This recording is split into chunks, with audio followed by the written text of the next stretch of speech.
बड़ी खबर आपको लखनऊ से बताते चले तो इस वक्त की बड़ी खबर लखनऊ से सामने आ रही है। बड़ी खबर लखनऊ से बताते जहां 100 करोड़ की छात्रवृत्ति घोटाले का मामला एक बार फिर सामने आया है और ये मामला लगातार तूल पकड़ता जा रहा है। हजरतगंज थाने में 18 लोगों के खिलाफ इस मामले को लेकर एफआईआर दर्ज कराई गई है। ईडी की कार्रवाई के आधार पर यह कार्रवाई की गई है। वहीं लखनऊ से ये बड़ी खबर हम आप तक पहुंचा दे रहे हैं और आप ये सूची भी देख सकते हैं जहां पर 100 करोड़ की छात्रवृत्ति घोटाले का मामला लगातार तूल पकड़ता जा रहा है। वहीं हजरतगंज थाने में 18 लोगों के खिलाफ एफआईआर भी दर्ज की गई है।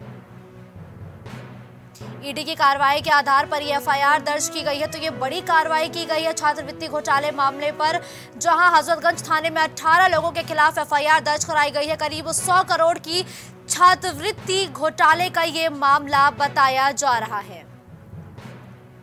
वही हजरतगंज थाने में 18 लोगों के खिलाफ एफआईआर भी दर्ज की गई है।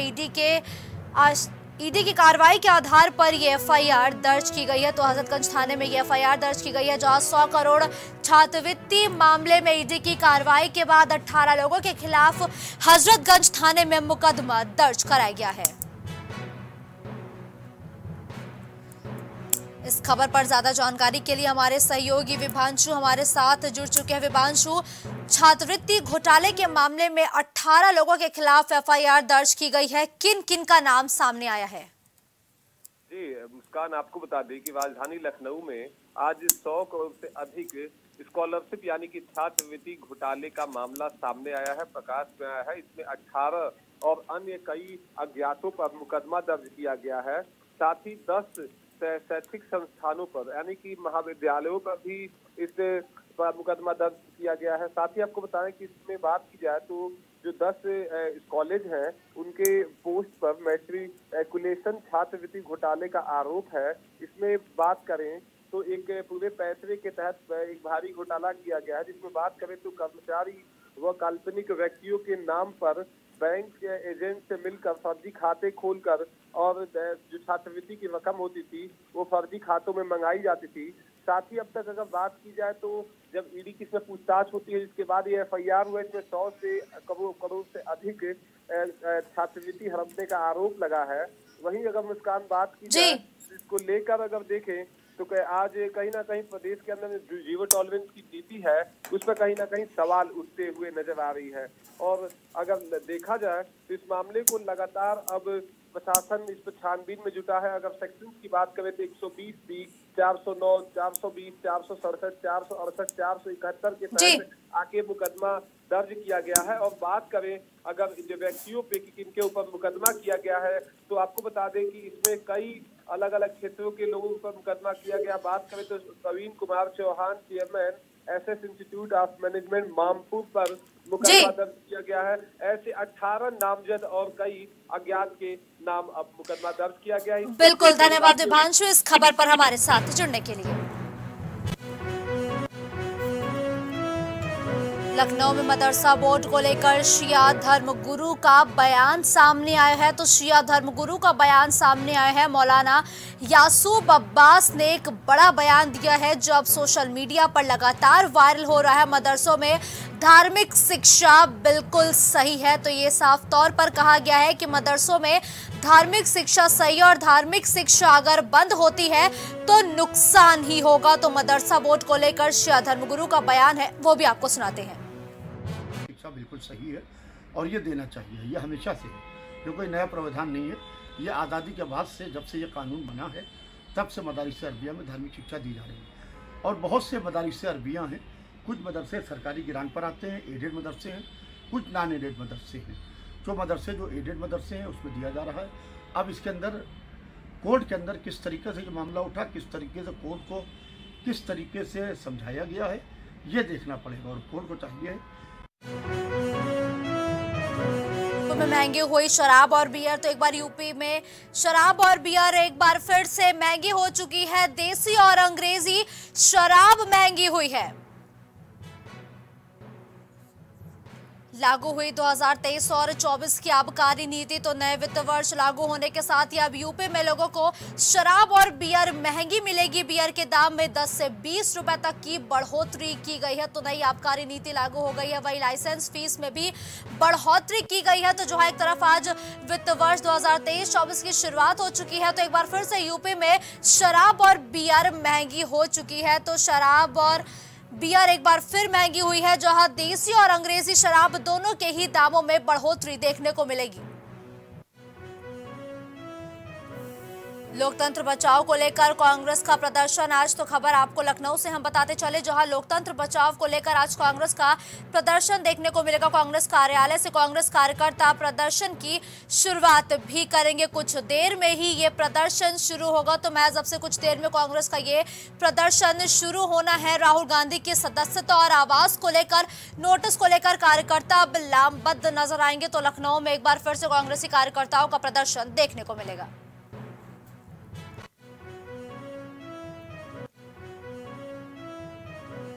लखनऊ में डॉक्टरों का सेमिनार के बहाने विदेश घूमना मुश्किल हुआ है। तो जो भी डॉक्टर सेमिनार के बहाने विदेश घूमते थे, अब उनके लिए ये मुश्किल साबित होगा, क्योंकि भारी भरकम खर्च पर लगाम लगाने के लिए एक समिति का गठन कर दिया गया है। गाइडलाइन बनाने के साथ तय होगी खर्च की सीमा, तो जिसके लिए खर्च की सीमा भी तय होगी। तो वही अब एक संगठन भी बना दिया गया है। विदेश जाने पर रखी जाएगी खास नजर। तो सेमिनार के बहाने जो भी डॉक्टर विदेश घूमते हैं या घूमना चाहते थे या उनकी ख्वाहिश थी, तो अब उनके लिए ये मुश्किल साबित होगा। भारी भरकम खर्च पर लगाम लगाने के लिए एक समिति का गठन भी कर दिया गया है। तो गाइडलाइन बनाने के साथ ही खर्च की सीमा भी तय कर दी जाएगी।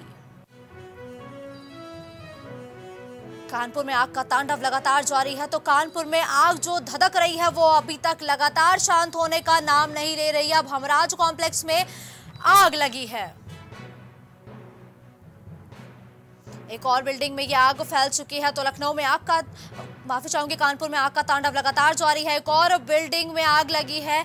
अर्जुन टावर में अचानक भीषण आग फैल गई है। ये नई तस्वीरें कानपुर से हम आप तक पहुंचा रहे हैं। मकानों और टावर से लगातार धुएं का गुबार उठ रहा है। तो बीते रात जो आग लगी थी वो अब फैलती जा रही है, विकराल रूप लेती जा रही है। चारों तरफ अफरा तफरी का माहौल है, क्योंकि आग जो है वो रह रह कर धधक रही है। मौके से लकड़ी की दुकानें भी खाली कराई जा रही हैं। प्रदेश में आज से महंगी हो जाएंगी शराब और बियर। तो एक बार फिर से शराब और बियर पीने वालों के लिए ये खबर जो है उनको परेशान करेगी, क्योंकि आज से 2023-24 के लिए आबकारी नीति जारी हुई है, जिसमें अब शराब और बियर एक बार फिर से महंगी हो गई है, जिसका असर देसी और अंग्रेजी दोनों ही तरीके की शराबों पर देखने को मिलेगा। वही नई नीति में कोटा बढ़ाने के साथ लाइसेंस में भी वृद्धि की गई है। देसी में 5 से 15 रुपए, तो वही बियर के दाम में 10 से 20 रुपए तक की बढ़ोतरी देखने को मिलेगी। तो प्रदेश में आज से महंगी हो जाएगी शराब और बियर।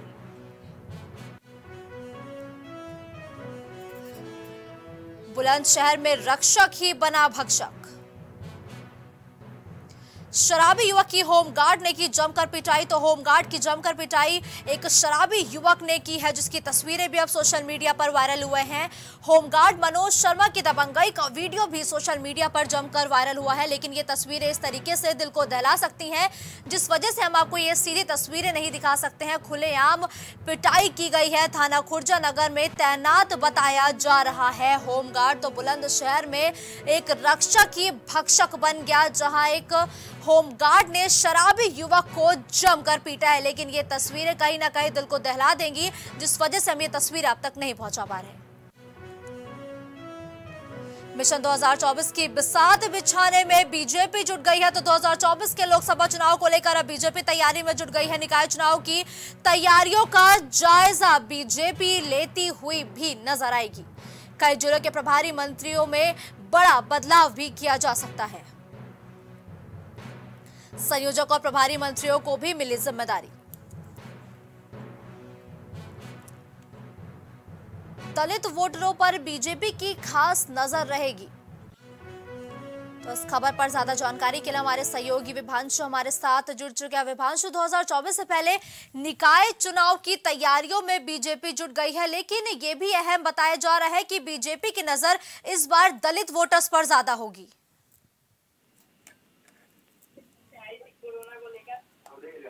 जी विभांशु, विभांशु क्या अब तक मेरी आवाज पहुंच पा रही है?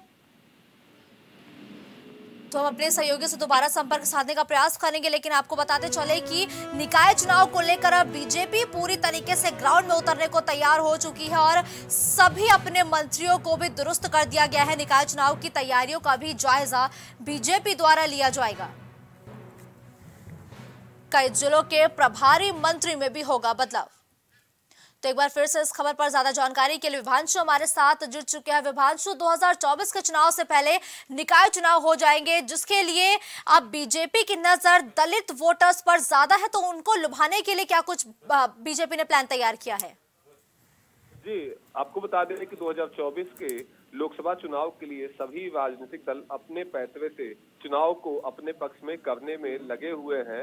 वहीं भारतीय जनता पार्टी को अगर 10 दिनों के पीछे जाकर देखें तो लगातार संगठन में विस्तार हो रहा है। नए नए पदों पर जो रिक्त पद है उस पर नए व्यक्तियों को जिम्मा दिया गया है और इसमें खास तौर पे अगर देखें तो ओबीसी समाज और एसटी समाज पर पूरा कहीं ना कहीं अपने तरफ करने के लिए पूरी एक पैतरे अपनाए गए हैं। एक रणनीति के तहत संगठन में उन समाज के लोगों को जगह दिया जाए, जिससे निश्चित तौर से देखा जाए तो 2019 चुनाव को, लोकसभा को देखें या 2022 चुनाव को देखें तो भारतीय जनता पार्टी को एसटी समाज और ओबीसी समाज का भारी समर्थन मिला था, जिसको एक बार फिर वापस से भारतीय जनता पार्टी 2024 चुनाव में दोहराने के उद्देश्य से लगातार कई जो प्रभारी है, अगर देखें क्षेत्रों के, जो अलग अलग लोकसभा क्षेत्रों के प्रभारी बनाने की बात कहें, चाहे हाल में अगर देखें तो तमाम जो रिक्त पद हैं आने वाले समय पर उस पर जो नामों का ऐलान है उसमें विशेषकर ओबीसी और खासकर महिला और दलित वर्ग को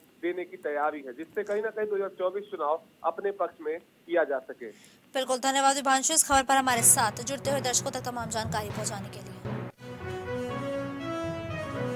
हमीरपुर में एनजीटी के नियमों की खुलेआम धज्जियां उड़ाई जा रही है। तो एनजीटी के नियमों की एक बार फिर से हमीरपुर में खुलेआम धज्जियां उड़ाई गई है। धसान नदी में अवैध पुल बनाकर खनन और परिवहन का खेल लगातार जारी है। नदी की जलधारा को रोककर किया जा रहा अवैध खनन। तो लगातार हमीरपुर से अवैध खनन की तस्वीरें भी सामने आती हैं, खबरें भी सामने आती हैं। तो वहीं एक बार फिर से अवैध खनन की तस्वीरें सामने आई हैं। एनजीटी के नियमों की खुलेआम हमीरपुर में धज्जियां उड़ाई जा रही है। धसान नदी में अवैध पुल बनाकर खनन और परिवहन का खेल लगातार धड़ल्ले से जारी है।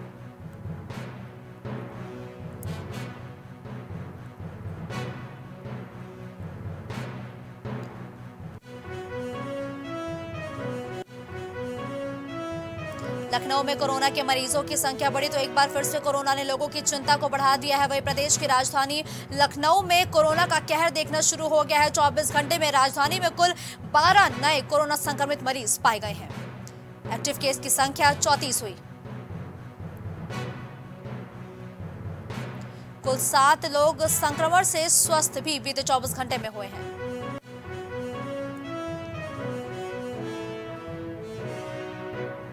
तो लखनऊ यूनिवर्सिटी में जोरदार प्रदर्शन देखने को मिला है। छात्र संगठनों ने प्रदर्शन शुरू किया है। तो लखनऊ यूनिवर्सिटी में छात्र संगठनों का प्रदर्शन देखने को मिला है। पंजीकरण शुल्क लिए जाने के खिलाफ हंगामा लखनऊ यूनिवर्सिटी में देखने को मिला है। लखनऊ यूनिवर्सिटी में प्रदर्शन की तस्वीरें लगातार हम आप तक पहुंचा रहे हैं, जहां कुछ छात्रों द्वारा प्रदर्शन किया गया है। छात्र संगठनों ने ये प्रदर्शन किया है। इस खबर पर ज्यादा जानकारी के लिए हमारे सहयोगी विभांशु हमारे साथ जुड़ चुके हैं। विभांशु, पंजीकरण शुल्क लिए जाने के खिलाफ लखनऊ यूनिवर्सिटी में हंगामा देखने को मिला है, तो ऐसे में छात्रों ने क्या कुछ मांग उठाई है? मुस्कान, आपको बता दें कि राजधानी लखनऊ के सुप्रसिद्ध विश्वविद्यालय लखनऊ विश्वविद्यालय में आज छात्रों का संयुक्त रूप से एक प्रदर्शन देखने को मिला, जिसमें आपको बता दें कि कांग्रेस की एनएसयूआई, साथ ही साथ आयशा और समाजवादी पार्टी छात्र सभा के जो तमाम कार्यकर्ता हैं, जो छात्र हैं उस युवा संगठन के, वो कहीं ना कहीं राजधानी लखनऊ के इस विश्वविद्यालय के अंदर में जो 100 रुपए फीस वृद्धि की गई है रजिस्ट्रेशन का, उसके विरोध में आज कहीं ना कहीं प्रवक्ता और साथ ही साथ जो विद्यालय प्रशासन है उसके समक्ष नारेबाजी की और इस रजिस्ट्रेशन का जो मूल्य में वृद्धि की गई है उसको लेकर कहीं ना कहीं उनसे मांग की है और उच्च अधिकारियों को साथ ही साथ प्रवक्ता को ज्ञापन देकर और जो फीस वृद्धि हुई है उसमें कहीं ना कहीं घटोतरी की मांग की है। जी बिल्कुल, धन्यवाद विभांशु इस खबर पर हमारे साथ जुड़ने के लिए।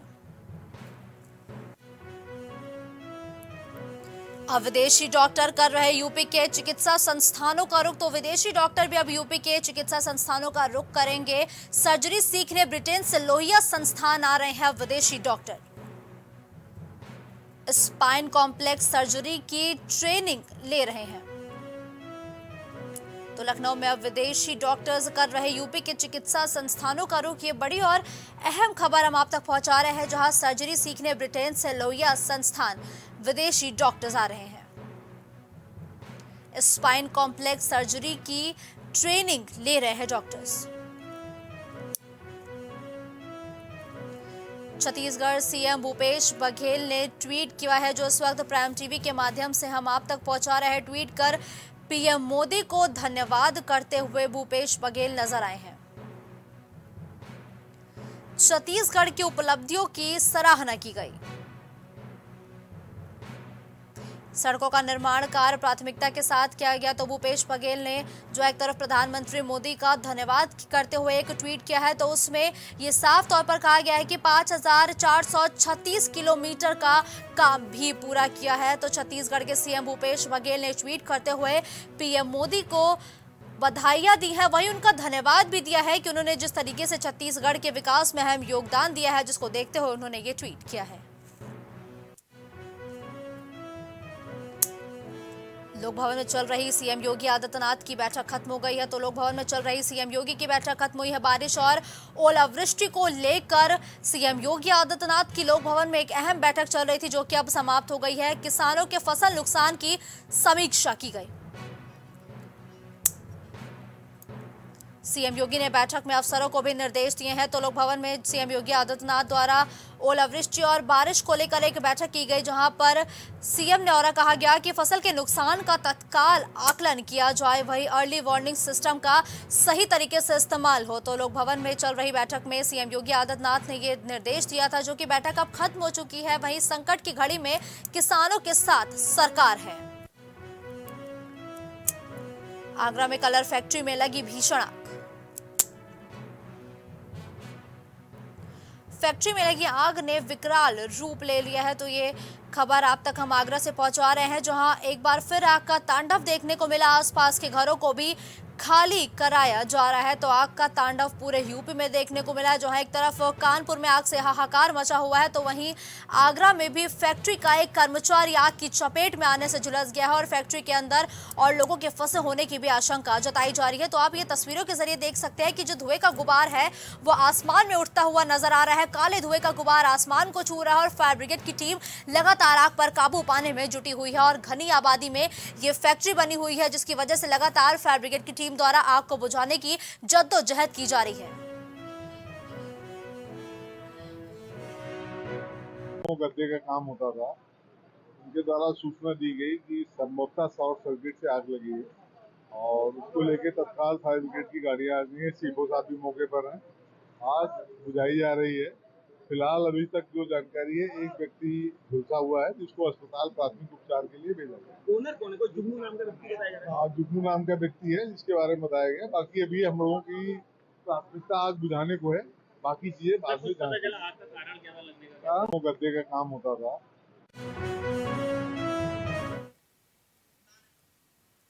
तो इस खबर पर ज्यादा जानकारी के लिए हमारे सहयोगी जीशान जुड़ चुके हैं। जीशान, कलर की फैक्ट्री में भीषण आग लग गई, इस वक्त क्या कुछ अपडेट है आपके पास? आपको बता दूं, आगरा के थाना मंटोला क्षेत्र के अंतर्गत टीला नंदराम पर 16 पर कलर किया जाता था। वहीं पर शॉर्ट सर्किट के कारण आग लग गई, जो आग अपना विकराल रूप ले चुकी थी, जिसमें एक व्यक्ति झुलस गया और अन्य व्यक्तियों के होने की संभावना थी, लेकिन सभी लोग वहां से निकल आए हैं। जी, तो अभी जिस व्यक्ति की स्थिति गंभीर बताई जा रही है, जो आग से झुलस गया है, उसे किस अस्पताल में भर्ती कराया गया और क्या वहां की आग पूरी तरीके से बुझ चुकी है? देखिए, बिल्कुल मैं आपको बता दूं, जो 16 की फैक्ट्री में जो आग लगी थी, वहां पर आग बिल्कुल बुझाई गई है। हालांकि सकड़ी गली थी, जिससे फायर ब्रिगेड की गाड़ियों को पहुंचने में काफी दिक्कत हुई। लगभग ये 1 बजे आग लगी थी, उसके बाद 2 घंटे लगातार आग लगती रही और जो व्यक्ति झुलझा है उसमें उसको आगरा के एसएन हॉस्पिटल में एडमिट किया गया है। जी लेकिन जीशान, अगर इस फैक्ट्री की बात करें तो ये फैक्ट्री घनी आबादी वाले क्षेत्र में थी, तो क्या अभी तक किसी का इस फैक्ट्री की तरफ ध्यान नहीं गया, क्योंकि घनी आबादी वाले क्षेत्रों में फैक्ट्री नहीं हो सकती है? देखिए, बिल्कुल बड़ी बात है, बड़ा सवाल है ये, क्योंकि घनी आबादी में इस तरीके की अनेकों फैक्ट्रियां चल रही हैं। जब कोई बड़ी घटना हो जाती है तो आदेश दिए जाते हैं और फिर घटना के कुछ दिन बाद ही वो आदेश कागजों में ही दिखाई देते हैं। हालांकि जिस वक्त ये घटनाएं इस तरीके की होती हैं तब शहर के अंदर तमाम तरीके के आदेश दिए जाते हैं, लेकिन उसके बाद से फिर वो आदेश कागजों में ही नजर आते हैं। जी जीशान, अभी इस मामले पर अधिकारियों द्वारा क्या कुछ कहा गया है? क्या उनकी तरफ से कोई प्रतिक्रिया आई नहीं है या फिर अभी भी वो चुप्पी साधे बैठे हैं? बिल्कुल, मैं आपको बता दूं, अधिकारियों की तरफ से अभी चुप्पी साधी गई है और उनका साफ तौर से कहना है पूरे मामले की जांच की जा रही है, उसके बाद जो जांच में निकल कर आएगा कार्रवाई की जाएगी। बिल्कुल, धन्यवाद जीशान इस खबर पर हमारे साथ जुड़ने के लिए। निकाय चुनाव को लेकर बसपा की कल अहम बैठक होनी है, तो निकाय चुनाव को लेकर बसपा की कल एक अहम बैठक होनी है, ये बड़ी खबर आप तक हम पहुंचा दें, जहां बैठक को संबोधित करेंगी बसपा सुप्रीमो मायावती। 75 जिलों के अध्यक्षों के साथ मायावती की कल एक अहम और बड़ी बैठक होनी है। वह इस दौरान निकाय चुनाव की रणनीति भी बनाई जा सकती है। निकाय चुनाव को लेकर पहली बार मायावती ये बैठक करने जा रही हैं। बसपा सुप्रीमो ने मुख्यालय पर सभी पदाधिकारियों को इस बैठक के लिए बुलाया भी है। वहीं कल बसपा की अहम बैठक होनी है। निकाय चुनाव को लेकर पहली बार बसपा सुप्रीमो मायावती कल एक अहम बैठक करेंगी। वहीं इस बैठक के जरिए निकाय चुनाव की रणनीति पर भी चर्चा की जाएगी कि आखिर किस तरीके से, क्या कुछ रणनीति के तहत जो बसपा के कार्यकर्ता है, जो बसपा के पदाधिकारी है, वो चुनावी मैदान में उतरेंगे। तो 75 जिलों के अध्यक्षों के साथ मायावती की बड़ी बैठक होनी है।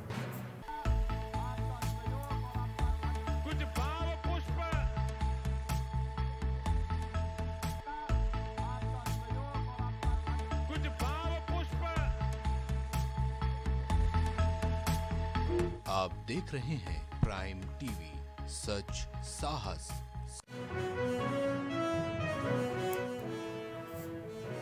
उमेश पाल हत्याकांड से जुड़ा मामला, अशरफ की रिमांड अर्जी कोर्ट में दाखिल की गई है। तो उमेश पाल हत्याकांड मामले से जुड़ी बड़ी और अहम खबर आप तक हम लगातार पहुंचा रहे थे, जहां बरेली जेल में अशरफ बंद है। इस वक्त